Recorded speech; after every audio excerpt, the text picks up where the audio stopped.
राजनीति में इस्लाम की सबसे बड़ी देन, राजनीति में नहीं पता, वो है एनलाइटेंड एरिस्टोक्रेसी। ये इस्लाम की सबसे बड़ी देन है, एनलाइटेंड एरिस्टोक्रेसी। और इसमें दो नाम इतने महान हैं, एक अल हारून और दूसरा उसका बेटा अल मामून। सर पढ़िए कभी इनके बारे में। 90% मुसलमान औरंगजेब का नाम जानते हैं, इन लोग का जानते ही नहीं। औरंगजेब बड़ा बढ़िया आदमी था, चच्चा थे तुम्हारे ना, है भाई साहब, वो महान आदमी था। हाँ बहुत महान था, एक बार आसमान में से उंगली डाल के छेद कर दिया था, वो बाद में नासा वालों ने भरा। ये इन्होंने एक डिपार्टमेंट बनाया सर बगदाद में, बैतुल हिकमत, पर मुसलमानों से कुछ बोल दो नाराज हो जाते हैं, संगी है, संगी संगी संगी है ये। हाँ बैतुल हिकमत, सबको बुलाया सर, पूरी दुनिया के विद्वानों को। ये इस्लाम की राजनीति को सबसे बड़ी देन है। कैलिफ सिस्टम, जो आदमी एनलाइटेंड होगा वो स्पिरिचुअल हेड होगा और वही पॉलिटिकल हेड होगा। हजरत अबू बकर, हजरत उमर, उमर साहब की कहानियां सुनो सर। मुसलमान इसी को भूल गया। नेता चुनो सर, तुम दलित नेता चाहते हो ना, दलित नेता चुनो, अंबेडकर जैसा चुनो, कोई हारून जैसा चुनो। पढ़ो इस आदमी का इतिहास, लिटरेचर में कंट्रीब्यूशन, साइंस में कंट्रीब्यूशन, डेवलपमेंट में कंट्रीब्यूशन, पॉवर्टी में कंट्रीब्यूशन। नहीं नहीं, वो आरएसएस वाले जो है मुसलमानों के पीछे 2014 में आए, 2014 में आए। उससे पहले की कंडीशन देख लो, सच्चर कमेटी की रिपोर्ट। अरे नहीं, वो आप नहीं समझ पाएंगे। और 1870 में एक किताब आई हिंदुस्तान में, द इंडियन मुसलमान, बड़ी इंपॉर्टेंट किताब, द इंडियन मुसलमान। और इस किताब जो है, इस किताब ने कहा कि 80% मुसलमान इस देश में पिछड़े हुए हैं, गरीब हैं। 80%? 1870 में तब तो आरएसएस नहीं थी, तब तो मोदी नहीं था, तब तो बीजेपी नहीं थी। 1206 से लेकर 1707 भारत में राजा कौन है? मुसलमान। इल्तुतमिश, बलबन, अलाउद्दीन खिलजी, मोहम्मद बिन तुगलक, फिरोज शाह तुगलक, बाबर, हुमायूं, अकबर, जहांगीर, शाहजहां, औरंगजेब।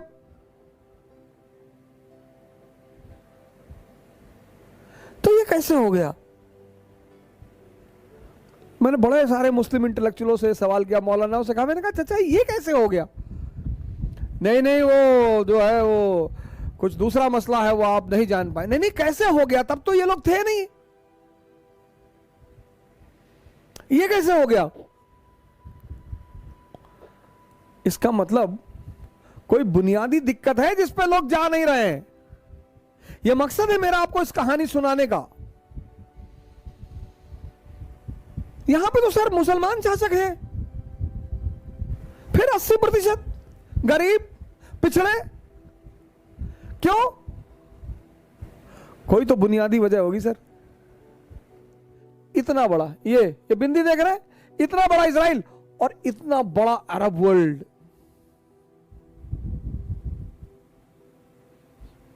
सर आपको शायद ही ये बिंदु दिखाई पड़ रहा हो। इतना बड़ा इजराइल और इतना बड़ा अरब वर्ल्ड, दुस्साहस देखिए इनका। आपको ये आकर्षित नहीं करता? आपको इनसे सीखने का मन नहीं करता? गाली देना किसी समस्या का समाधान नहीं है।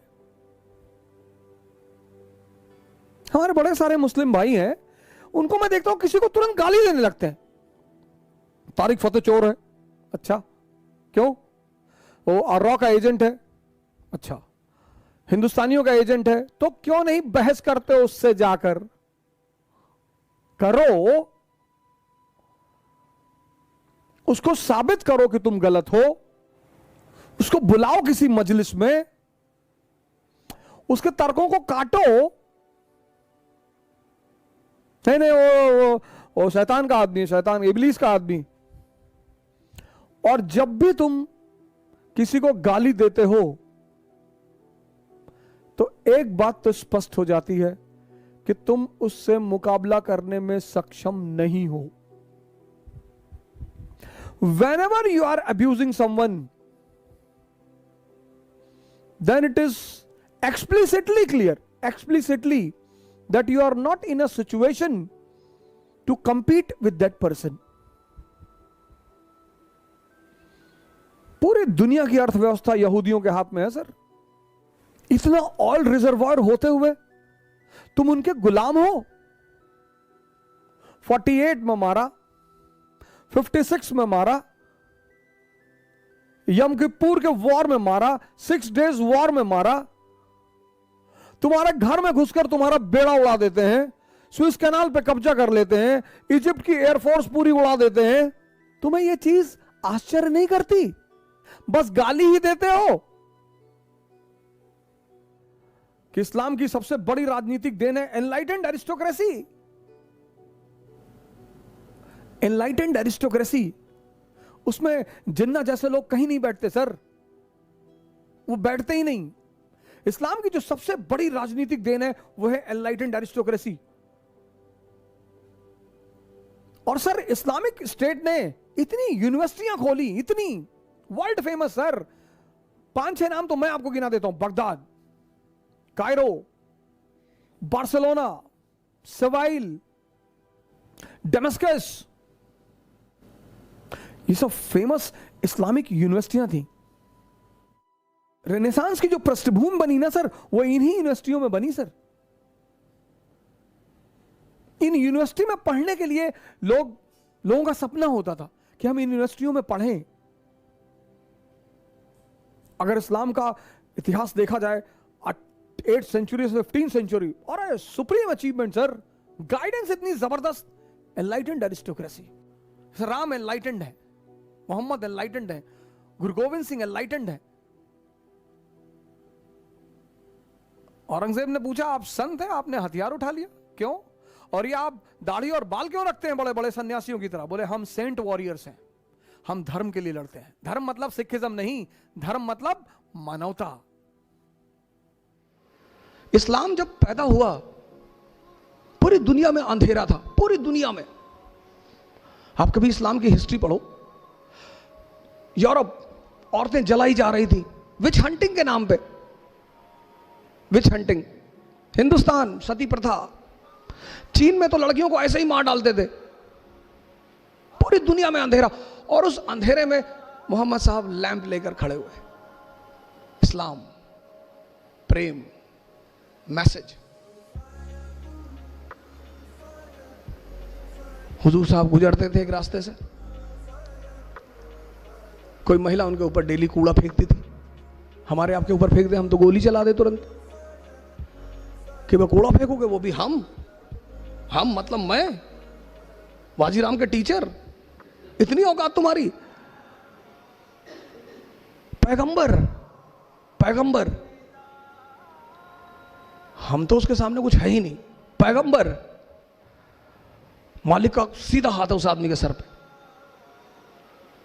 एक दिन उस महिला ने कूड़ा नहीं फेंका, वो मकान के अंदर गए, पता किया कि मोहतरमा कहाँ है, पता चला बीमार है। गए, हालचाल पूछा, कहा मालिक से दुआ करूंगा कि आप जल्दी ठीक हो जाए।